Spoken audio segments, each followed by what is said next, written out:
In the Heart of the Word. Reflections by Father Joseph Mary, SCTJM, on the daily readings from the Holy Mass, Sunday of the fourth week of Easter, the Temple, the Gate, and the Good Shepherd. God bless you, dear family. Today in the Heart of the Word, the Gospel comes from John chapter 10. In the Gospel of John, like all the books of the Bible, context is very important. The entire Gospel of John is framed within the temple liturgy of Jerusalem. Jesus says, "Destroy this temple, and in 3 days I will raise it up." He's referring to the temple of his body. The incarnation of the Word, Jesus Christ, true God and true man, is the new temple. John chapter 10 takes place during the Jewish Feast of Tabernacles.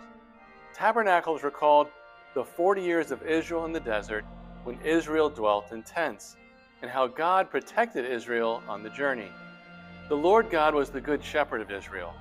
After Israel returned from the Babylonian exile, Tabernacles became the feast of praying for the Messiah who would liberate Israel from all oppression.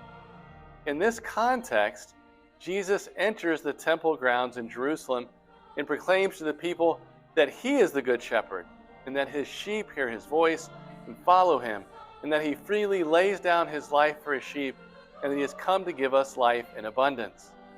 Jesus also says, "I am the gate." The gate symbolically is the only way into the protected field. And in the ancient world, the gate of the city, was also the place where prophets preached, where judges heard cases, and where families gathered, and in Jerusalem, it was the way into the temple. The gate, then, is the place of authority for the king, the prophet, the patriarch, and the priest. Jesus is the gate. By the power and the authority of the Incarnation, he is the only way to God the Father. Let us listen to these words of Mother Adela. The love of Jesus is redemptive. In other words, it frees us from the snares of the devil, sin, and death. Jesus is the good shepherd who seeks the lost sheep, heals the ones that are paralyzed, and carries the ones who are weak in his arms. All for the heart of Jesus, through the heart of Mary. Alleluia.